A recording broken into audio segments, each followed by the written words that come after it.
record on there, and record on there, and then...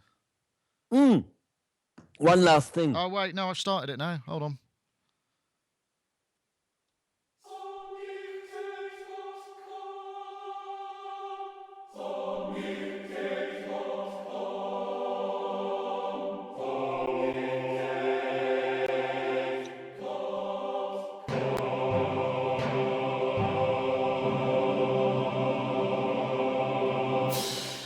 Hello, everybody. Welcome to a slightly tired and jet-lagged Sonic Talk.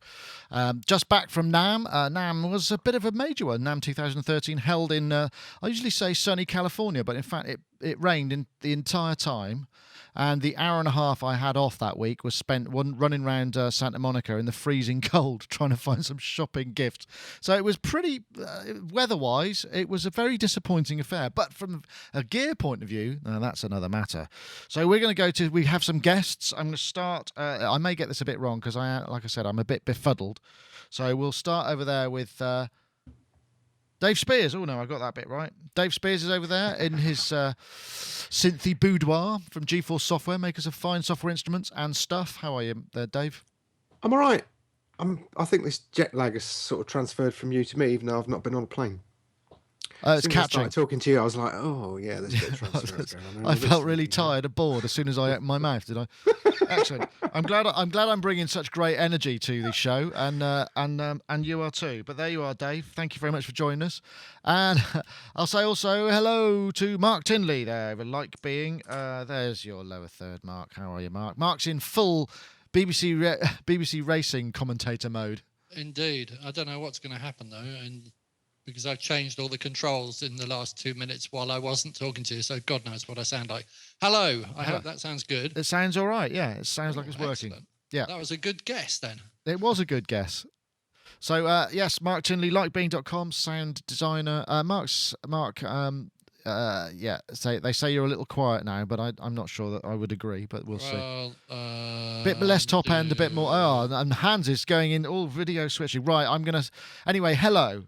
You can sort that out while I say hello to Mr. Non-Eric over there in sunny Germany from musotalk.de. Now, have I got the guest thing right? Oh, no, I haven't. Where has he gone?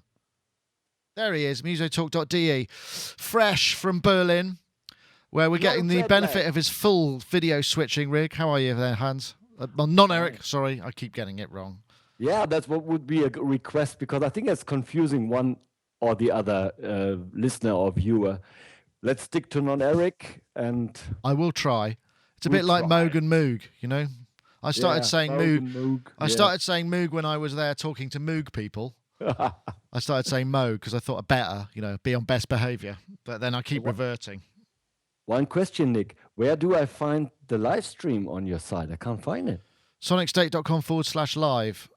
Okay, got it. And if you go /panel.cfm, then you get no chat room. Then you just get the chat room rather than the feed coming back at you. Okay. Mm-hmm. So I need to turn this off. That's it. I got it. Yeah, okay. Anyway, well, welcome, everybody. This is, it's quite a big deal, actually. This NAMM set felt, certainly from a synthy point of view and a few other things. I must admit, I've gone into full stretch cinema mode again, which I think seems happens when Skype goes on. But nonetheless, so... NAMM, how was it? Hans, Non-Eric, I'm guessing that you probably had your eye glued to the releases in a more sort of diligent fashion than everybody else, because it's your bread and butter, really, isn't it? So how was it for you? What was your sort of overall feeling from the show? The general feeling is that trade shows seem to bring up, all these crazy people with their hardware synthesizers and with the crazy kind of rack, modular, whatever crazy stuff. And same this year, and we had the return of the MS20. Oh, it's not here anymore. No, mine's in the other room. Yeah. I've got the SP standing here, but when we did the show, I had my MS20 up here, obviously. Yeah. Because that's obviously for me a big topic, because on my first record we're using MS20, and now there's an MS20 Mini coming out, though that was a big news on our side.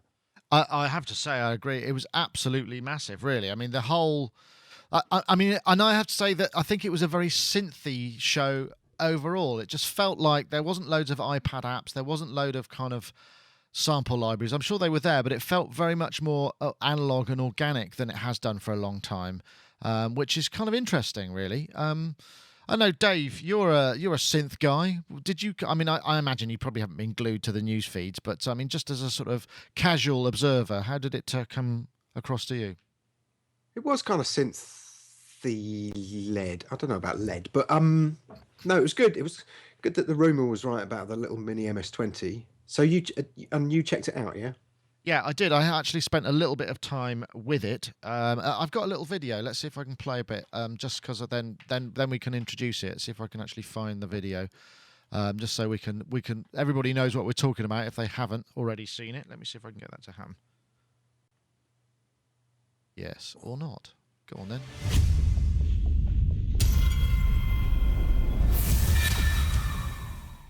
Hi, Steve from Korg here. We're at the NAMM show 2013, and I'm going to show you one of the things that people are really talking about at the show, the MS20 Mini. He's not wrong, is he? This is not analog modeling. This is not, okay, what happens when you have a filter. No. This is a real analog synth. This was designed by the original engineers that created the first MS20. And this is just, it was a love affair to bring it together. It's 86% of the size of the original MS20, and as you can see, it is an MS20. As I go in, mess with the filters, those wonderful filters and resonance. Yeah, I would like to say that I did catch Steve McNally kind of like 10 past 10 on the first morning of the show, when clearly he'd had about 30 seconds to play with the synth. But he did a sterling job of kind of showing me what was going on there. And I did get to play with it. And I mean, without having an A/B, I haven't been able to do an A/B comparison, but I tried a few of the things that I try on mine, I used to use it for a couple of sounds, and I tried to get those. And it was pretty close. I mean, I think it feels a little bit wobbly. The knobs are a bit wobbly, but I mean, for 500 quid, which is going to be the price, you can't really expect it to be built like a tank. Really, I would say. So this is built like a tank. There we go. There's Non-Eric's MS20 right there. It is heavy, isn't it? But I mean, the thing that was really cool about it was that they've gone for the Hertz volts rather than volts per octave. They've just basically made everything wrong with it that was wrong with it the first time round when you're trying to use it with current equipment. So they haven't tried to compromise. The only thing they added was the USB MIDI and the MIDI port. Everything else is as it was. There's no LFO clocking. There's none of that stuff. And it comes with 10 patch cords, which, if I remember correctly, the original only came with 2 or 3. So that's an improvement. That's the upgrade. So is it the same size exactly as the legacy controller? Or yeah, basically, I think it's exactly the same thing.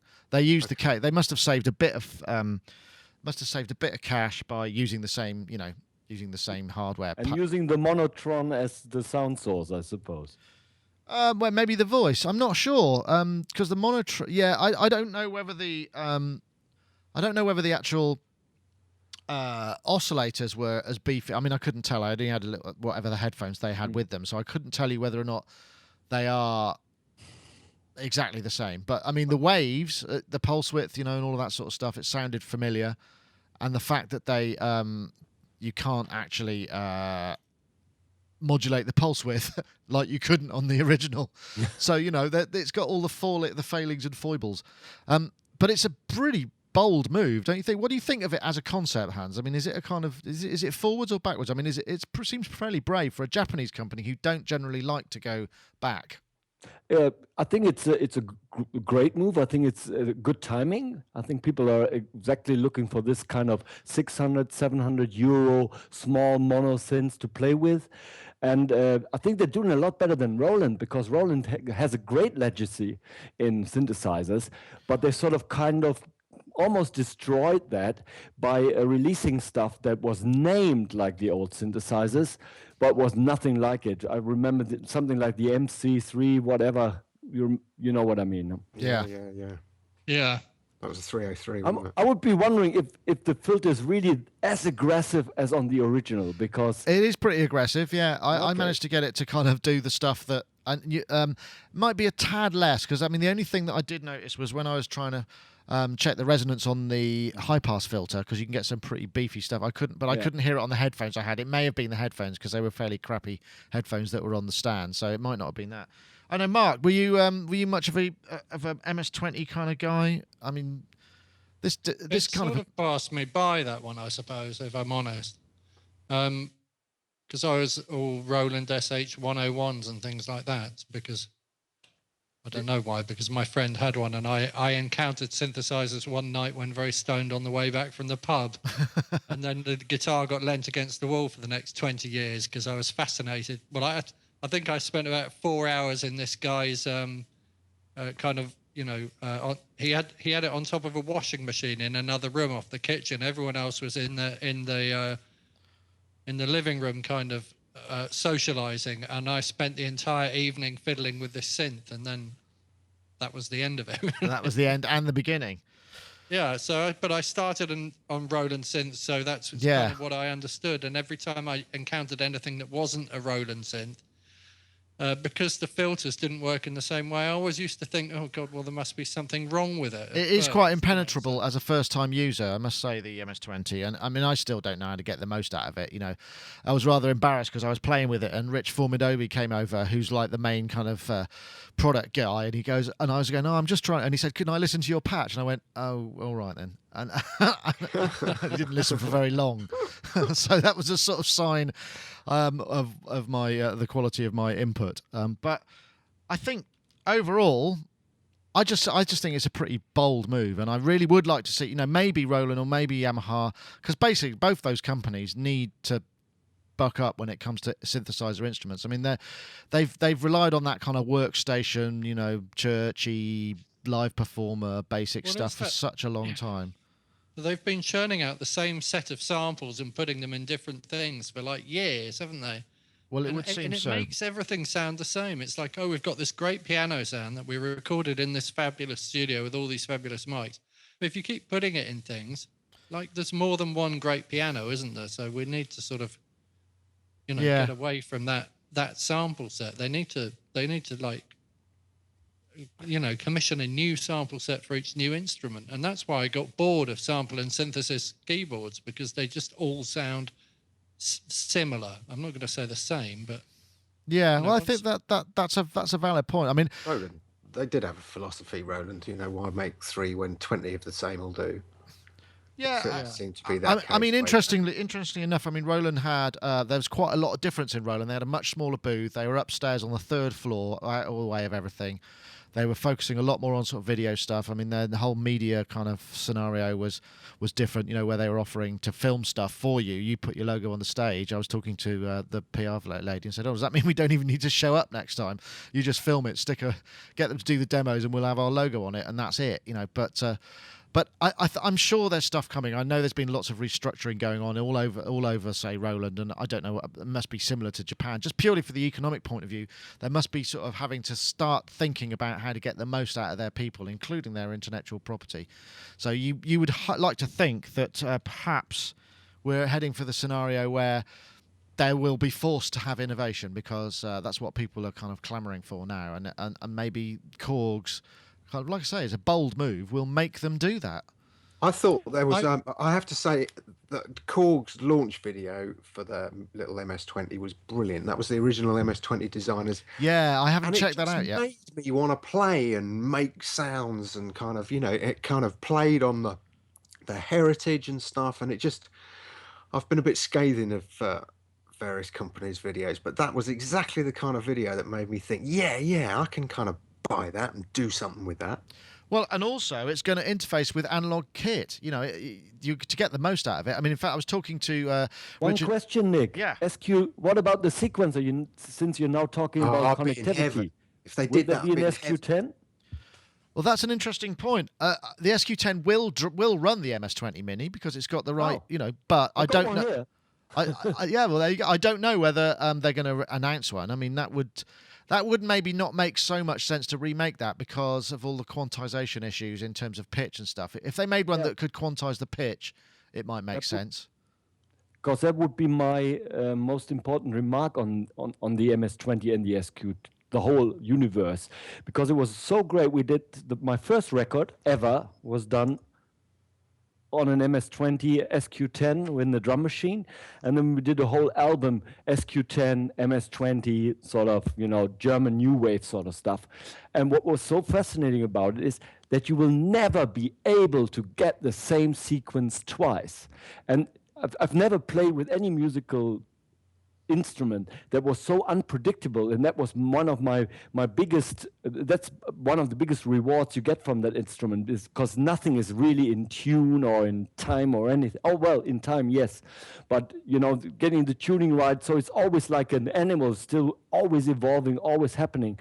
And that would be something, a great addition to the digital world, I think. Yeah, definitely. Yeah, definitely. I've just there in the chat room, HT has just said that apparently Harvestman, who I didn't get to see because he wasn't there when we did our round of the analog, they've made a module that is designed to make it easy to connect the MS20 Mini to modular synth. So it's going to be a Hertz volts to volts octave module, which I think would be a cracking idea. If there's a few more of those, then that's really going to ensure that things get hooked up. I mean, this is really going right at the market, the sort of people who would be buying the Arturia, isn't it?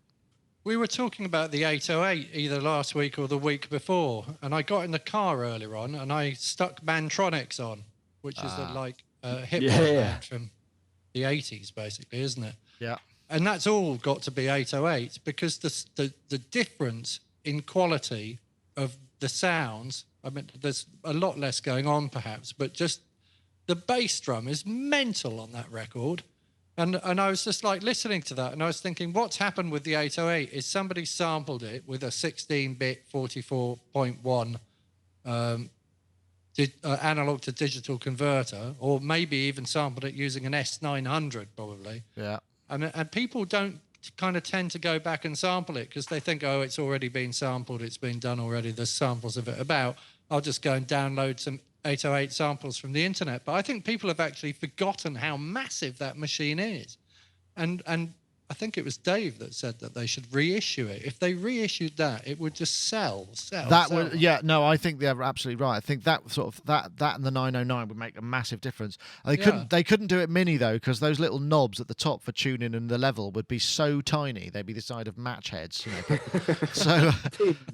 So yeah, so they. I mean, I agree. I think it would make with a jeweler's screwdriver or something. You'd have a special big knob with a little, you know, kind of reducing thing on it. Yeah, I agree. I think, you know, it would make sense. But the thing is, by the time they probably get round to it, the thing is they're so much further away from tooling up for that, whereas Korg were much closer. They had the case, they had, you know, the basics of the voicing when they obviously did the monotribe and the monotron and those mini things.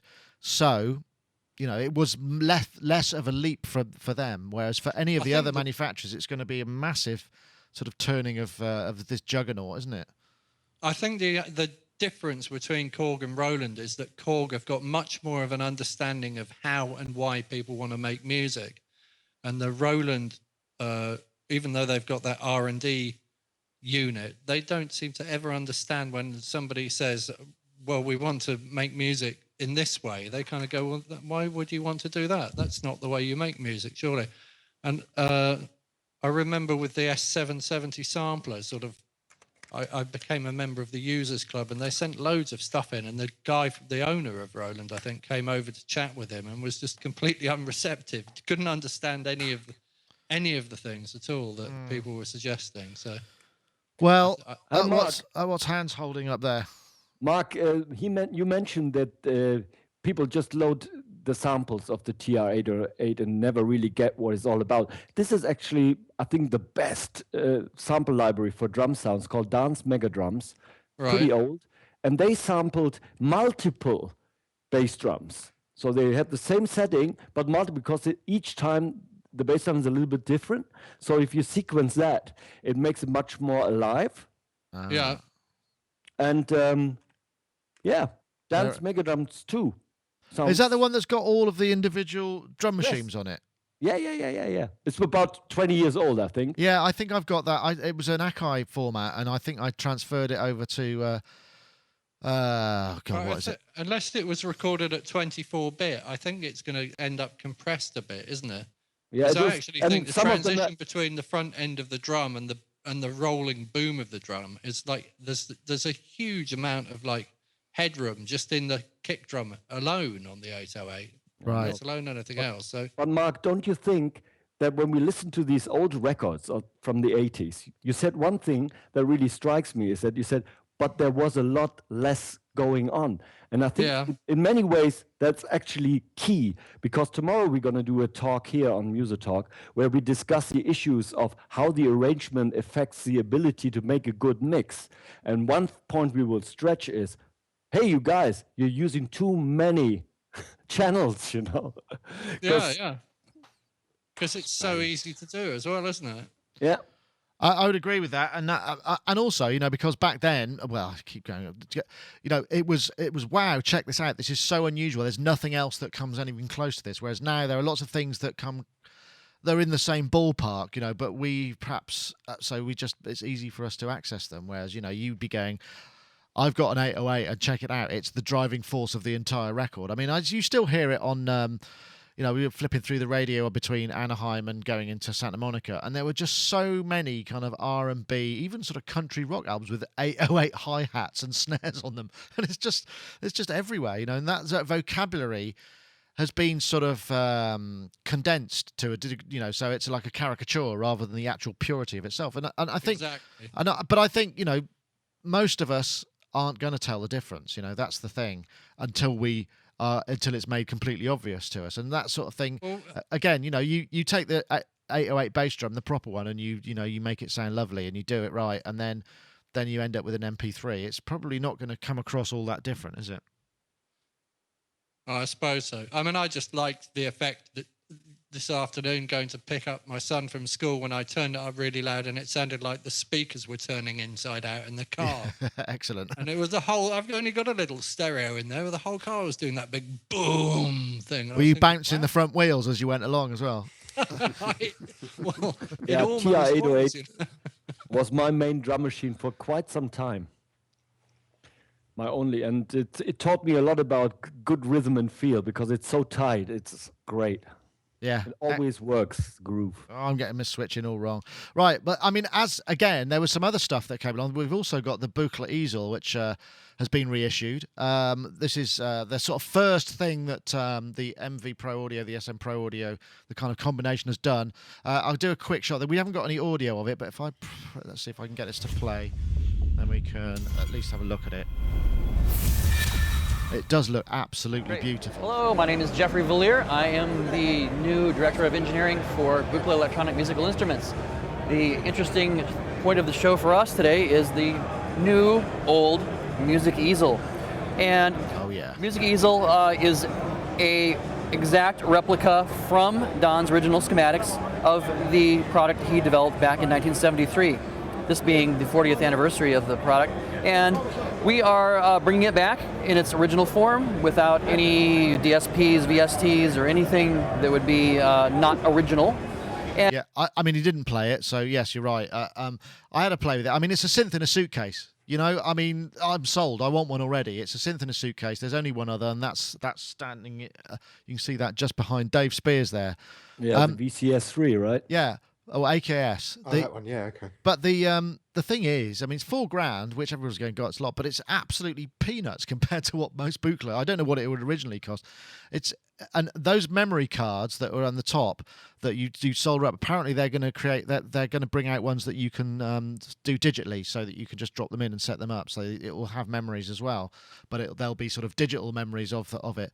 And as I said to everybody, it was funny. I was talking to Danny. He said, "Have you seen this? It's amazing." He said.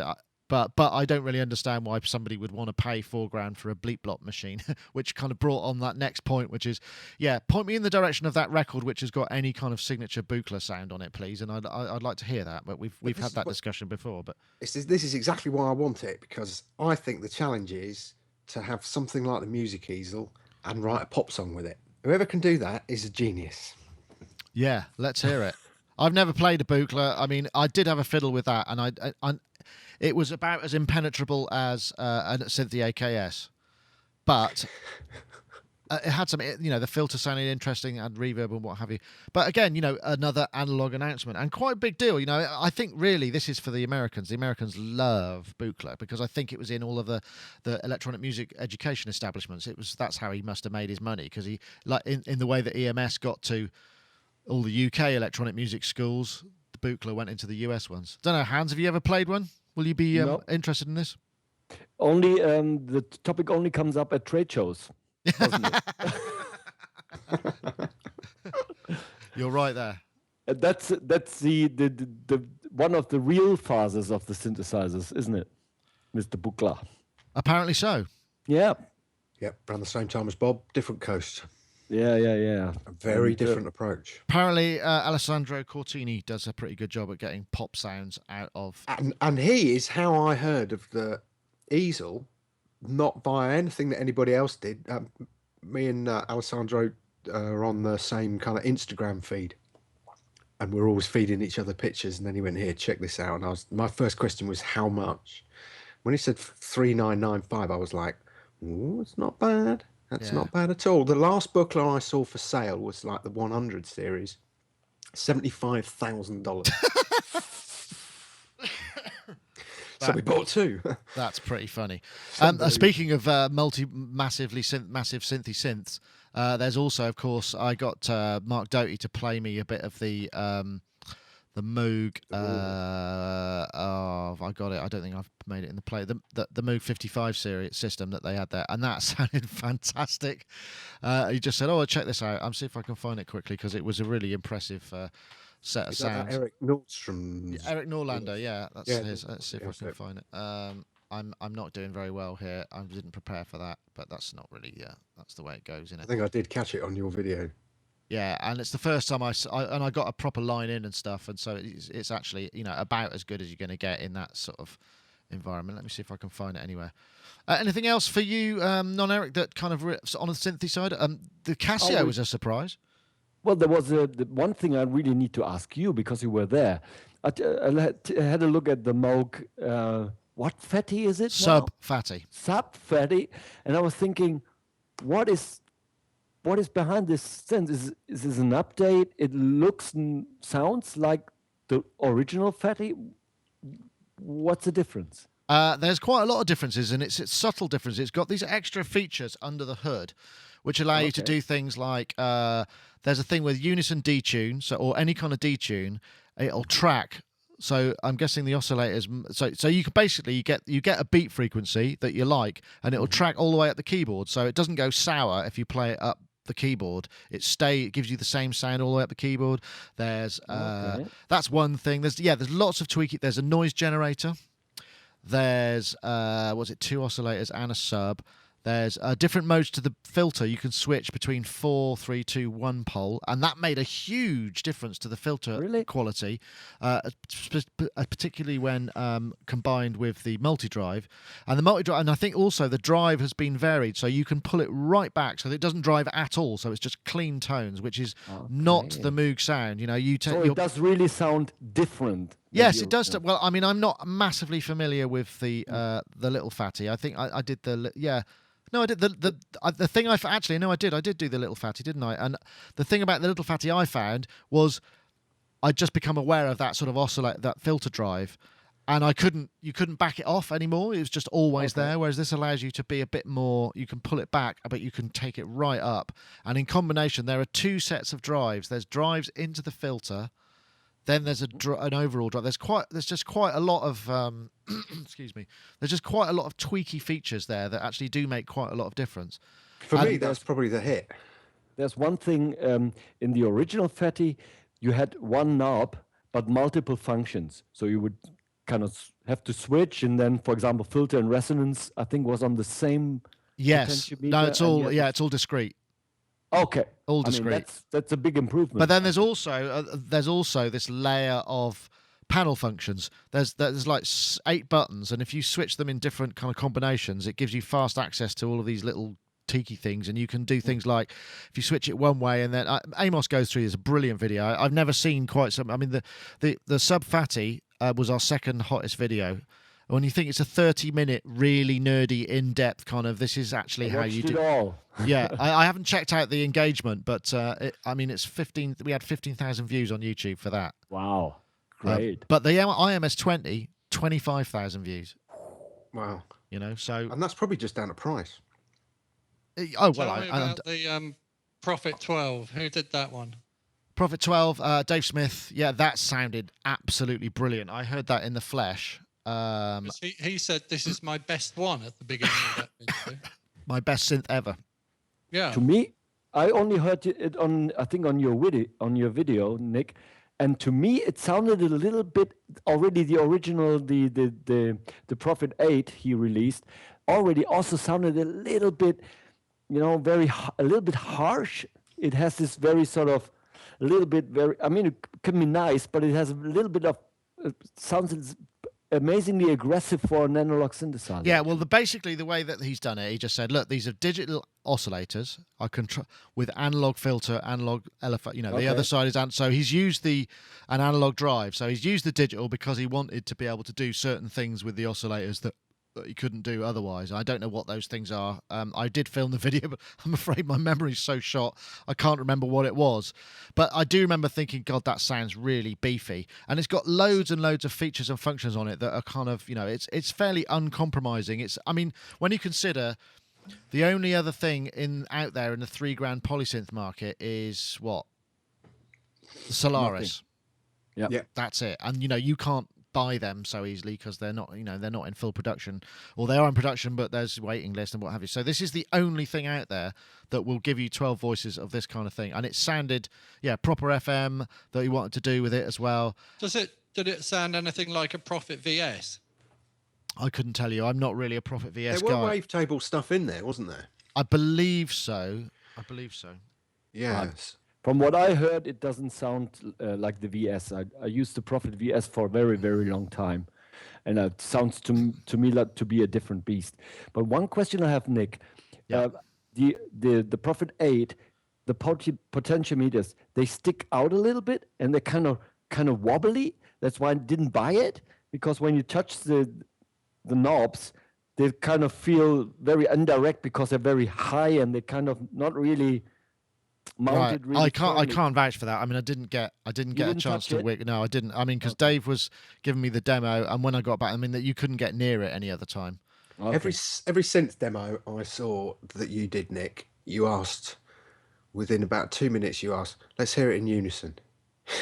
And I thought his ears now must be so fatigued by unison. Well, I know I only asked that of the Schmidt, and unfortunately he couldn't do that. Because I'm kind of glad, because that probably would have blown my head off, you know, because it sounded absolutely massive. But yeah, Wobbly Knobs is a good show title. Thank you. I think the Prophet 12 is also going to sell. I mean, the one thing that I did get from all of these people, Dopefer wasn't there because he's too busy, because he's so busy. His business has like grown so much. He's at that point where he's got to kind of decide how he's going to deal with all this extra manufacturing and all that thing. And he couldn't come to NAMM because he just had too much to do. Dave Smith had his best year. 2012 was his best year ever.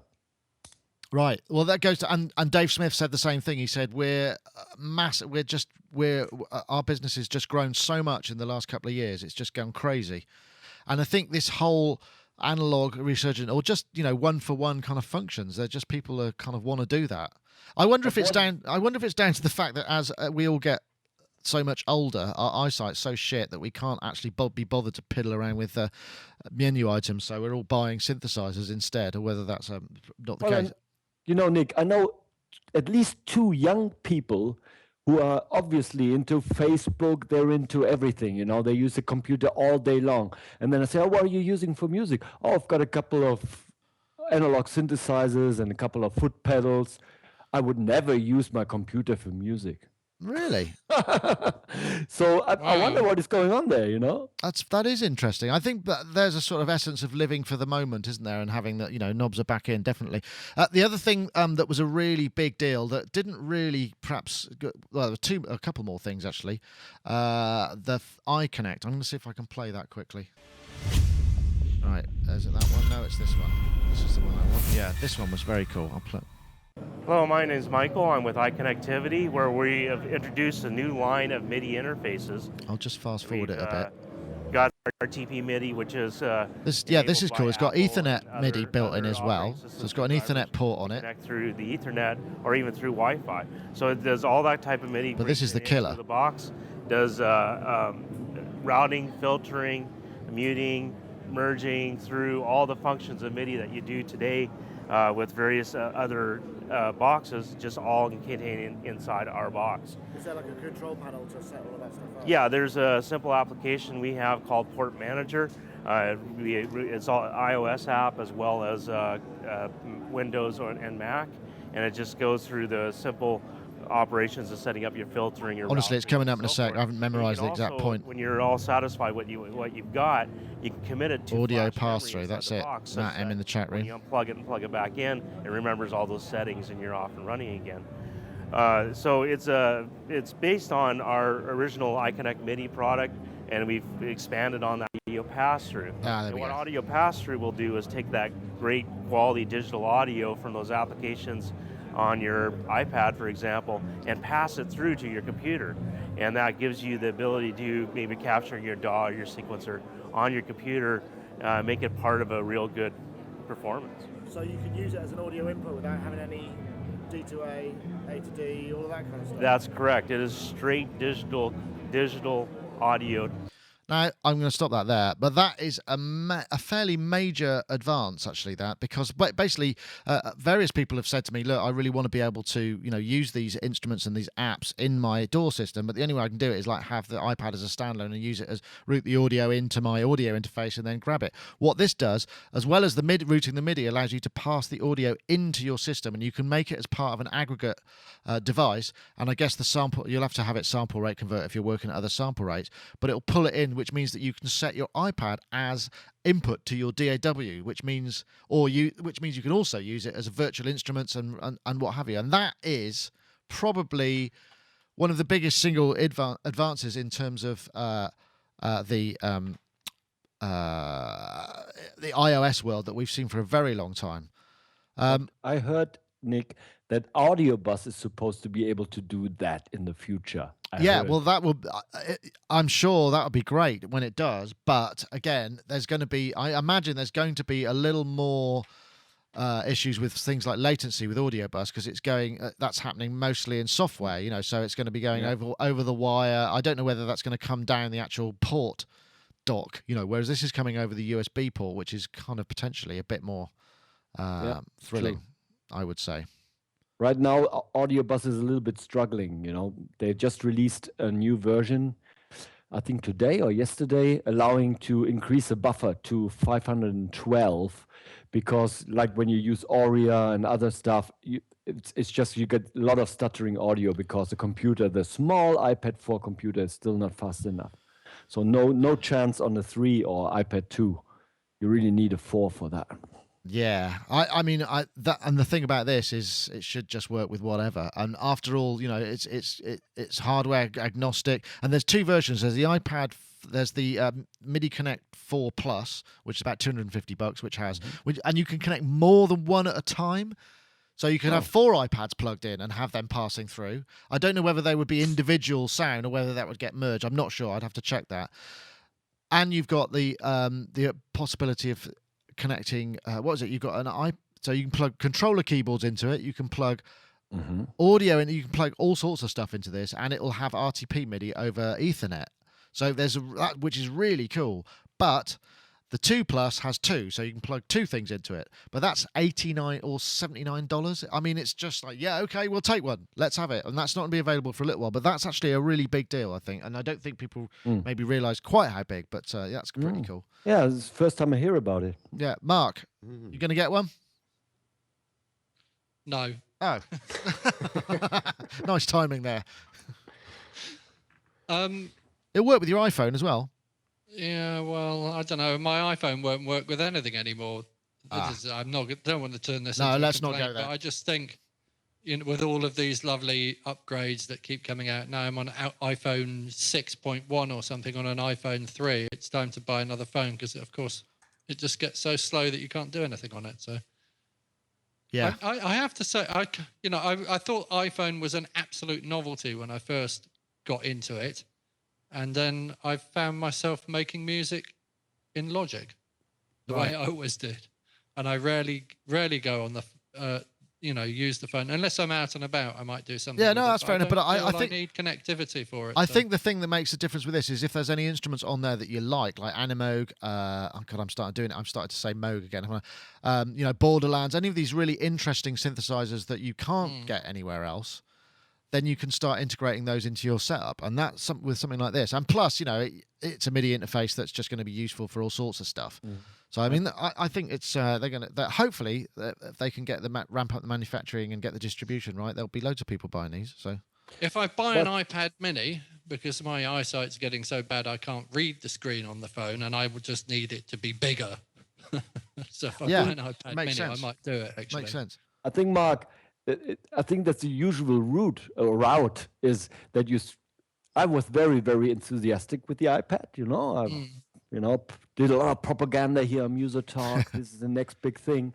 Well, it was exciting, wasn't it? Yeah, and at the end of the day, you start to realize there's a lot of, extra payload of stuff you have to do to get stuff from A to B to connect things together, and then it's becoming so complicated, then all the advantages of the nice touch interface sort of disappear, and you start going back to your computer again, because some of the things that you need to do are just a lot faster. Well, I'm hoping to get one of these for review as soon as possible, because I think it'll be a very. In fact, maybe they'll be interested in doing sponsorship, because as you may have noticed this week, we have no ad, so we're currently between sponsors on the Sonic Talk, and I'm working on getting some more. So maybe I'll just turn this part into an ad for an ad, if you see what I mean. If anyone's interested, do get in touch. But yeah, that was a big deal. And there was another big deal, which is Sonomo Wireworks announced a 20 millisecond audio driver for Android, which is a pretty big deal as well, because once it gets rolled into any of the, if they can convince the manufacturers to roll it into their flavors of Android, then it suddenly becomes a viable music platform, a lot more, or certainly more viable as a music and audio platform. Whereas 20 milliseconds is apparently the same I/O that you get on an iPad through. So if you're plugging a guitar in, say, and routing it back out again with processing, it's about 20 millisecond round trip. And I saw that demoed, and that's quite a big deal. I mean, that'll mean that our Sonic Touch show will actually have a little bit more content than just iOS devices. And there's coming a lot of Windows 8 stuff is coming up, Right, okay. I haven't seen that yet, but I did see I saw the touchscreen on the Cakewalk when I went up to see Cakewalk and had a look at what they were doing. I saw the touchscreen working there, and that was kind of cool. And there's Acer. There's coming out this i5. I think it's a 20-inch tablet, and I saw one from Sony already in the store, 20-inch Windows 8, but only an i3. But they have an i5 coming out soon, and I can really see if one of the big DAW manufacturers plus Cakewalk jump onto the train, I can see myself maybe use that, because then I have a file system. Hooray! Yeah, well, that's encouraging, isn't it? Yeah. I mean, I just want them to build iOS into a Mac laptop so that it has iOS and OS X at the same time, and that they just work in parallel with each other seamlessly. But I'm sure that can be done. I mean, whether or not there's going to be a touch screen and still or both. Maybe two screens. Maybe that's going to happen sometime in the future. What was the latency like on the Cakewalk thing when you saw it then? It wasn't bad, actually. I did try it. I fiddled with it a little bit. And I also saw, and I didn't get a chance to go back, the Stephen Slate The Raven. He had the massive great thing on the, that thing. But they also had a little kind of, well, I say little, it was probably a 24-inch maybe version of it. And I was playing with that, and that was pretty good. And they reckon that's going to be about $3,500, and that's inside a kind of casing with a little pair of Mac laptop speakers and some monitor switching. That was prototype, and a couple of other knobs and what have you. And that looked, that $3,500. I mean, it seems like a lot of money, but actually, it's much more feasible for that sort of technology because the other one's what, $3,500 or $35,000, or whatever it is. I mean, the big one is massively expensive. So that's going to be quite interesting. Although again, it's another layer on top of things. But the thing is, you can get all of that away, and you can start using it as a computer as well, as an interface for your computer, so you can have both things going on. I mean, if it emulates a massive desk, I think that's got to be a good thing, isn't it? Yeah, because, maybe. I mean, I can't afford to put a massive desk in my house, but if I could use something that emulated it and it worked in the same way, and I could get into that studio vibe workflow without having to buy a studio desk, it could be really cool, potentially. Yeah, I mean, they're working with, at the moment, I think they're working with other, they've got Pro Tools integration, and it's just about getting the other stuff working right. And I don't know how they do that, because any layers in between are bound to be adding some sort of milliseconds into the latency, but it seemed pretty good, so from what I saw. There was one funny moment. Stephen Slate was with some big shot producer. I don't know who it was. There's always a massive crowd around it. And Stephen Slate was there, and this guy was there looking very LA and kind of and he just reached over and touched the control room knob, and something happened, and they just went at full blast, really loud digital distortion for about 5 seconds, and everybody was just ah! Yeah, that was pretty good. Oh dear. Yeah, that was a moment. I just happened to be there, but I was just outside of the range of the speakers, thankfully. Wow. What else did I see? Ableton Push. I got a little bit of a demo of that with Dennis, and that was a bit impromptu. And I must admit, seeing him use it and feeling the kind of the very sensitive nature of the pads. Apparently, the pads are like this deep. The pieces of rubber are like this thick that go right down into the unit. So the pads are really very, very nice. And just seeing him use it, the laptop was shut like this. There was just you saw the light, and it just didn't use it at all for that. And their message effectively was, look, what it's for is for the inputting part of using live, not the automation and arranging. It's for like when you want to make some music and you don't want to piss around with looking at the screen and the mouse. That's what it's for, and that really kind of came across in the demo, I think, and I was quite impressed by that, and I'm looking forward to getting my hands on it. Any news on Ableton Live 9? I think the whole thing is going to be spring, when it all comes together at spring, I believe. Okay. Did you see Bitwig?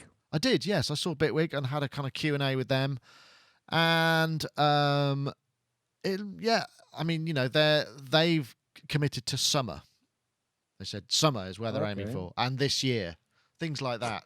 Okay. But they've got a lot of work to do with optimization, I'd imagine. Yeah. But as soon as it comes available, I want to try it on Linux. That's what I really want to try to do. But other big news, actually, I bumped into Woody, who used to work for Mac, and he's just bought Traction off Mackie. Not just bought it, but Traction has been bought and will be in development. Oh, Hans is looking very thrilled there. And what he told me was, they're basically down to a small team, and the guy's doing updates all the time, and that's on Linux too. So that's between them, whoever gets to Linux first and makes it work, I think is going to have quite a big playing field there, and I think that'll be very interesting. You know what, Nick? What?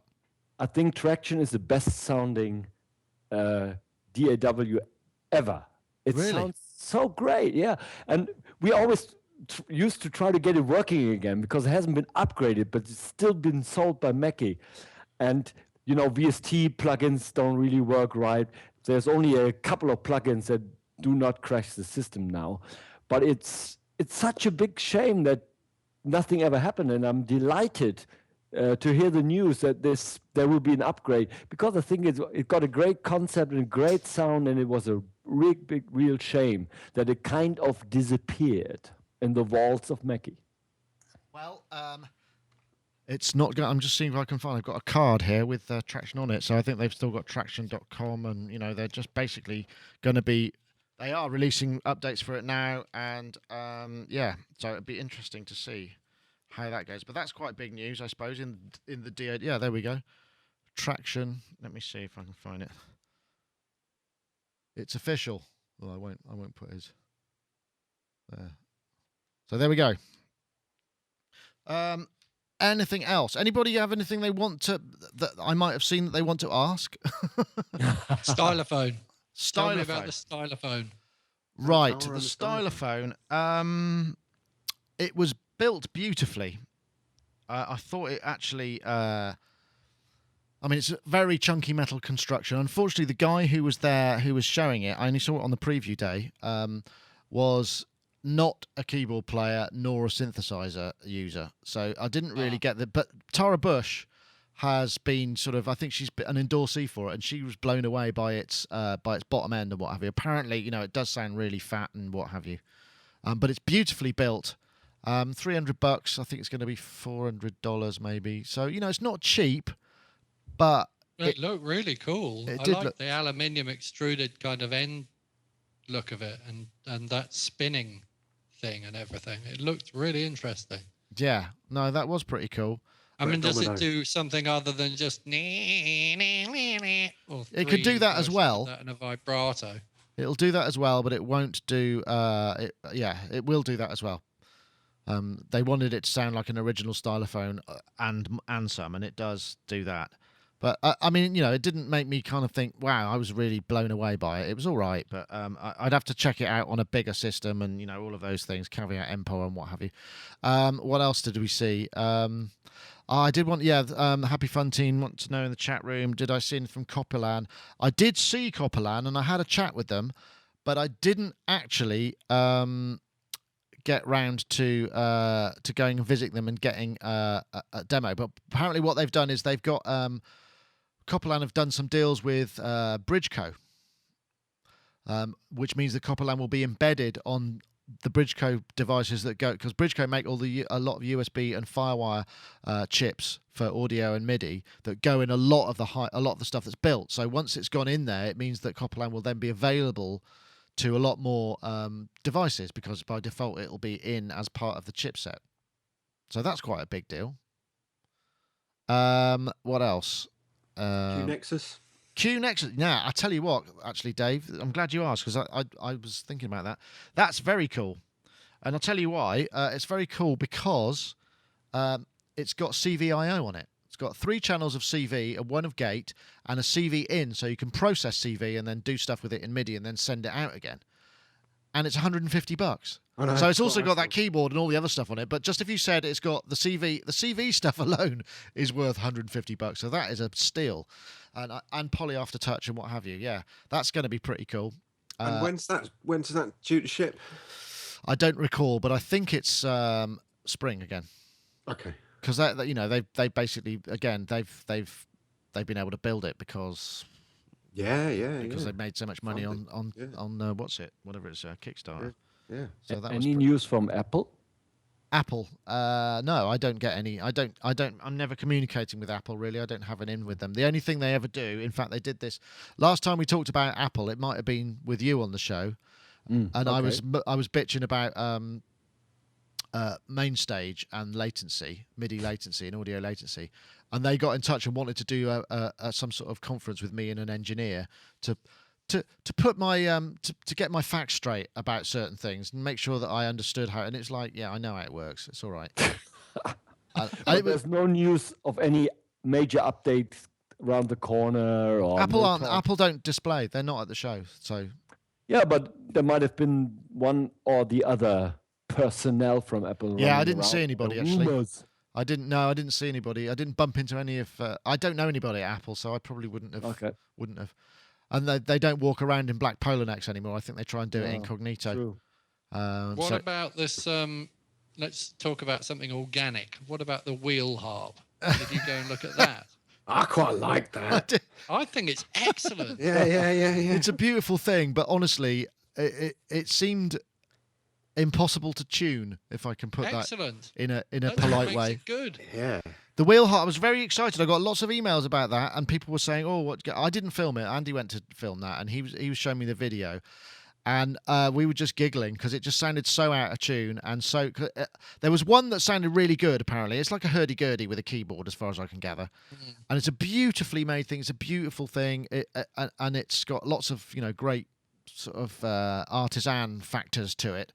But the stuff that I heard sounded, didn't make me want to kind of leap up and down and go, I must have it. It's such a beautiful thing. But there were two. There was one that was more in tune and did sound a little more kind of, it sounded like a one of those. It had the sound of the sort of Baroque violins where there's no vibrato, so you just get a zing, zing, zing, zing. It sounded like a child playing a violin really bad. But that's what I loved about the video, because actually the sounds were really scary, and the guy who was doing the presentation was actually quite scary as well. Yeah. So the combination of the two, I was like, I'm quite fascinated by this. this. Things that instrument could have its niche, actually. Oh yeah, I mean it's expensive. I don't know how much it's going to cost, and but apparently the other one sounded better. Everybody keeps asking about Boomstar. Yes, we saw the Boomstar. There's a video up online for it. And I spoke to I can't remember his first name, Mark St. Regis, who's one of the guys from Studio Electronics, and he was totally out of it. I mean, not like drunk or anything, but it was so Sunday when I spoke to him, and he was just spaced and obviously really fatigued and just couldn't really string a sentence together. But we had a really funny kind of time, and he showed me it, and it does sound pretty good actually. It was it did sound nice and fat and beefy and all of those things. $899. It's a boutique kind of thing, I guess. So that's kind of all right. I'm clutching. Yeah, the vintage vibe clavy. I didn't see that. As you can see, I'm sporting a clavinet behind me. Yeah, I do like clavinet. I always wanted one. But it was good because Dr. Lonnie Smith was on it, jamming away. I was like, and they seem a good company, that vintage vibe lot. So I was quite intrigued about that. I didn't see that. I'm afraid I was completely slipped under the radar. Completely. How embarrassing. What else have we got? I'm running out of concepts here, but I was disappointed that the Synco MIDI organizer wasn't there. That was cracking. I'm going to put that on next week. That's just a brilliant piece of video, that is, isn't it? The Hugh Moog wall, yeah, we did that. I was just looking for the video actually, but I can't see. There we go. Let's see. I can probably play that. The King Korg. Yeah. Oh, the King. That's Korg. hilarious, isn't it? It's hilarious. I met the MD of Korg UK and various other people and said, before you name that, you obviously didn't speak to any Northern gentlemen, did you? Because for those who don't know, King. If you leave the silent F, then King Korg, King L, is a kind of something that you would hear in the UK, but actually it sounded all right, and it was it's not bad, and I think it's a good idea, and it sounded much more synthy than their other stuff. I mean, it's like the performance, like the EVP1 or what that piano they've got, but it's more synthy, and that seemed okay. But I don't know. What do you think about it, Hans? Is that do you think that's a miss then? Do you? Utterly boring, I think. Well, they can't. Not everything they release can be kind of can be absolutely sort of hit of the show or whatever. But I have to say, I think one thing that struck me when we were doing our show on NAMM show was that there was a lot of massive amount of like spin-off products. A smaller version, different color version, more sounds, less sounds from a lot of manufacturers. We were seeing products like more channels, little more channels, this sort of stuff that you see in the supermarket, where from every product now there's 10 or 20 variations, and that seems to be true for musical instruments or electronic musical instruments now too. Yeah, I think so. But I mean, I guess when money is tight, then they do that, I suppose. Yeah. No, just out of interest, I put that there. The King Korg was number 4 on our hottest videos. Let's see. I think everyone expected it to be analog, didn't they? Maybe, yeah. But you're absolutely right. Get your hands off me, King Korg. Yeah, it's just got great T-shirt potential there, isn't there? So yeah, I mean, in terms of that, we had MS20 was the first look, 25,000. Moog Sub Phatty, 15,000. / Marshall SL5, 9,000. Good job, amped guys. And because we got a load of guitar stuff. And the King Korg 9,000. I don't want to be too negative about it, but because I like the company, but what the hell was that cloud speaker thing all about? It's about Wasn't that like an internet radio sort with a of, Bluetooth thing on it? yeah, sort of. What it is a white box. Yeah. Which, if you have loads of those about the place, the first thing is going to happen is your toddler is going to pour his milk into it. So, it's for people who don't have children and have loads of money, I would say. I didn't understand I kind of watched the video and the presentation, and I thought he's presenting something that we've all had in the house for like years and years and years and making out as something really new. I don't think he was making out it was new.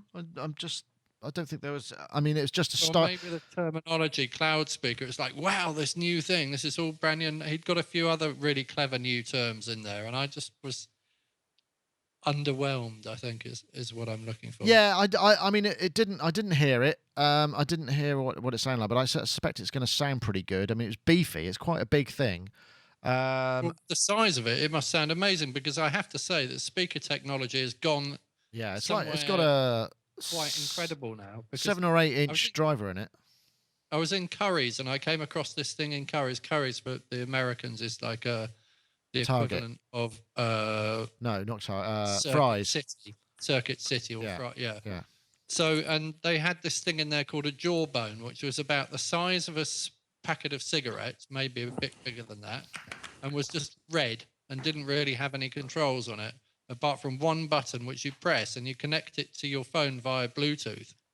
And it's like a tiny little thing, and it's got so much bass in it. It sounded incredible. Yeah, I think I've seen those. I could walk around the store, get about 30 feet away from it, playing sound effects on my phone, and they were like blasting out of this thing across the store. Excellent. And I figured, I don't know. I mean, I'm not seeing anything. I suppose, I'm just underwhelmed by this cloud speaker thing, because it doesn't seem. I didn't understand. No, it's a style thing, isn't it? I mean, it's very much a kind of like, you want to buy into that, and that's what they are. They're a design company, so they're sort of things you don't really need an OP1. I mean, you just want it because it's a desirable object and it's cool, but that's about it. I would agree. Yeah. Okay. The new THRs from Yamaha, I mean, on the guitar side, we're talking music tech, but our guys did a fantastic job on amped, and there's loads of stuff there as well if you're interested.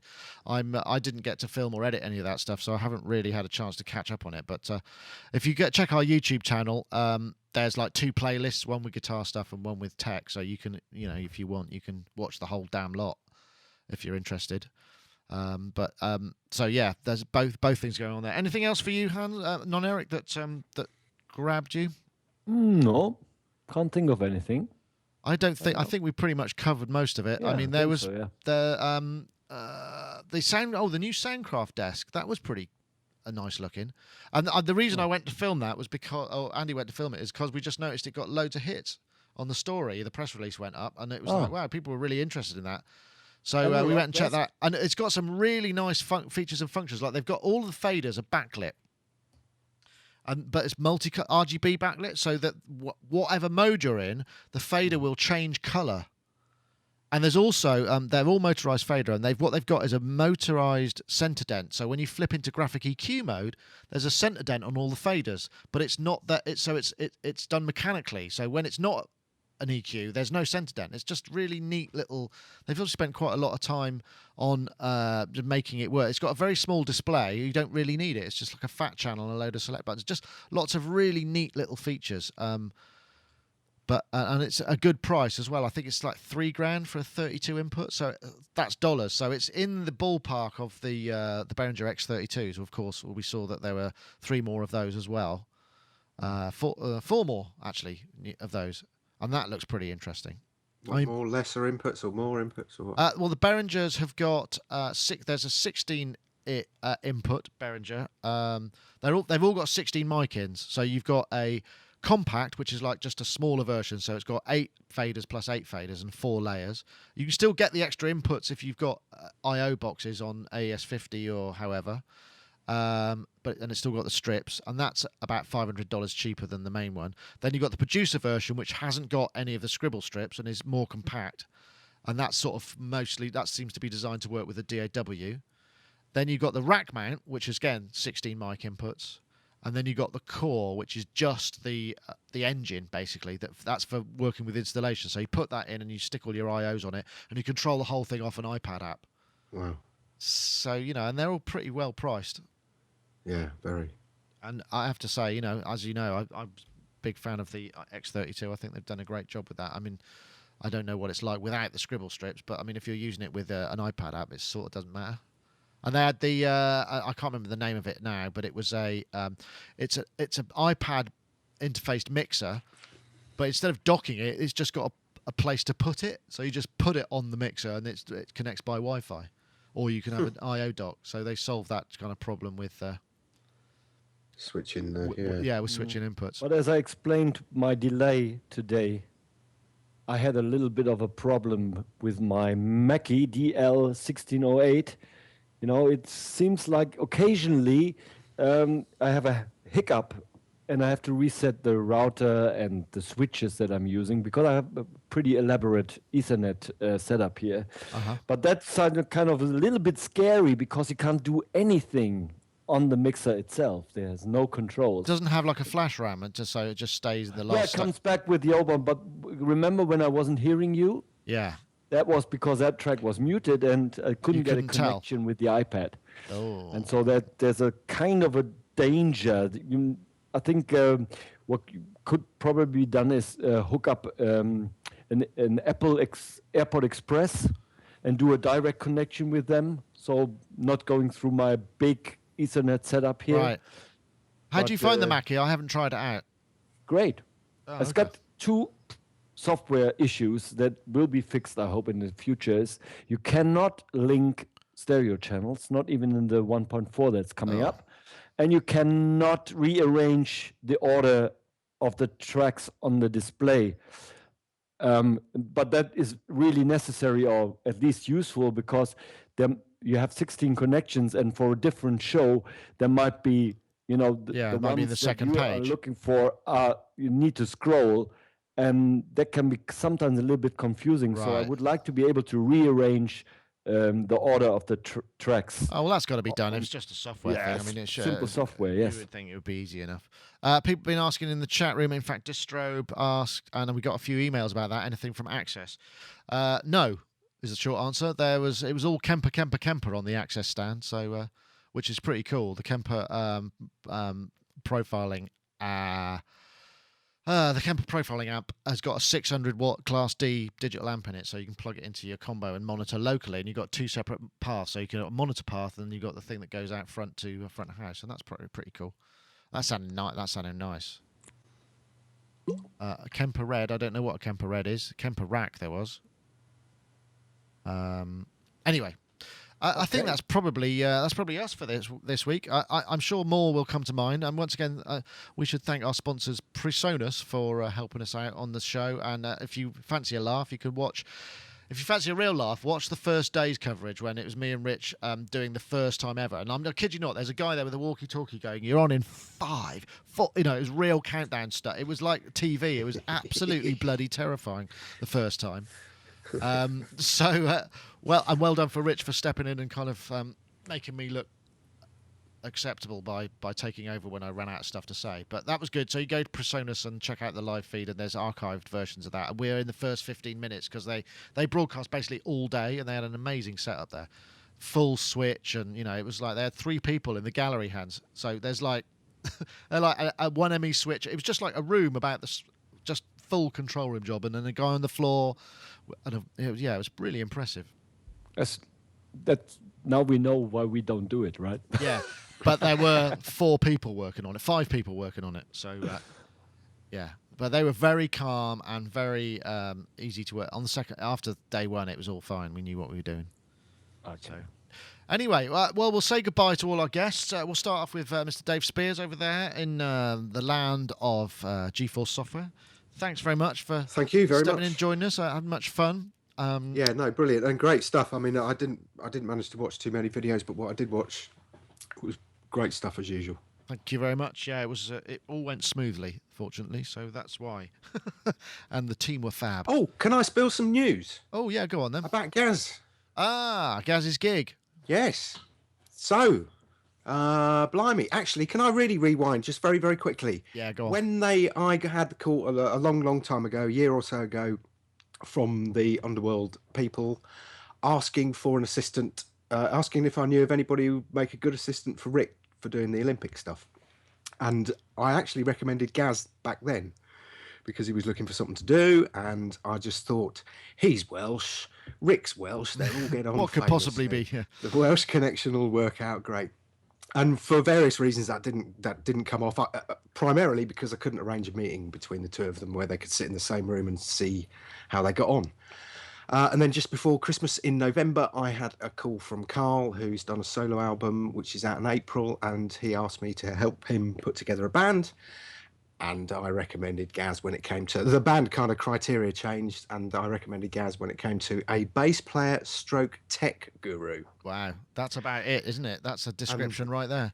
Yeah, and then I called you, and I emailed various other people about another keyboard player, and that obviously turns out to be Angie, who worked with you guys on Goldfrapp, and Peter Gabriel, and obviously Gaz in his Popeye thing.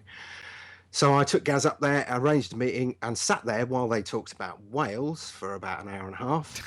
And then I went to the other studio and did the podcast, and we left, and Carl emailed me or texted me on the way home saying, I totally get it. Thank you very much for bringing him up.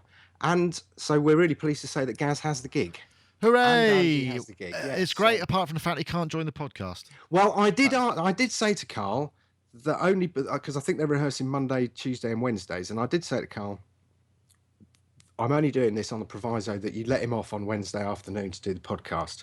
And then I said to Gaz on the sneaky quiet, I said, I've been trying to get Carl on the podcast for ages, but it always gets to the 11th hour and he's always got something else to do. So this way, it's a double-pronged attack, and that's the only reason I've recommended you for this gig. Ah, so we get excellent. Incidentally, didn't Gaz make a bet on last show that he would have to eat his Monotron? Yes. If they didn't release a polyphonic monotribe? Yes. Yeah. So I'll send him a knife and fork, I think, or maybe a blender. So maybe he can do that. Anyway, thanks very much for Dave for that and for the news. And also, Mark Tinley over there, who's become less BBC. You've taken your headphones off. Have I? Oh, I can put them back on. No, it's all right. That's fine. You can keep them. Thanks for joining us, Mark. Much appreciated, as always. Oh, you're very welcome. Likebeing.com is where you can find what Mark's up to. And, thanks again for joining us. Right. As it's nearly coming around, I'm going to mention this every week because I ought to. And that is on March the 11th, the album which I did with Warren and Nick in 1996 is being released. Oh, cool. And the URL for that is tvmaniamusic.com. And it's actually it's a lot of fun. TV Mania. Let's see if we can write that in the Mania. Oh God, I can't. But there's a little bit more to it, but I can't tell you everything that's going to happen yet. But there's going to be some weird additions to just an album. Ah, so excellent. Well, quite interesting. Yeah. Great, good to hear. I'll tell you more as I'm allowed to. Okay, fantastic. Look forward to that. And finally, Non-Eric over there in Berlin. Thank you very much for joining us and giving your valuable insight into your thoughts on NAMM. And that was it. And next week is episode 300. Can you believe that? And I haven't got anything planned. So yes, you have. Oh, have I? Right. Okay. Apparently, I have got stuff planned. So I think that might involve Mr. Spears and some fizz. I think it may not. I'm making a supposition there. But anyway, so thanks everybody for a wonderful show. Post NAMM, I'm going to go and now have a good nap. Well, I'll go to bed. I'll just get another 9 hours in, I think, and I'll be all right. So thank you very much for watching. Sounds like a good plan. Right, I'm going to switch off.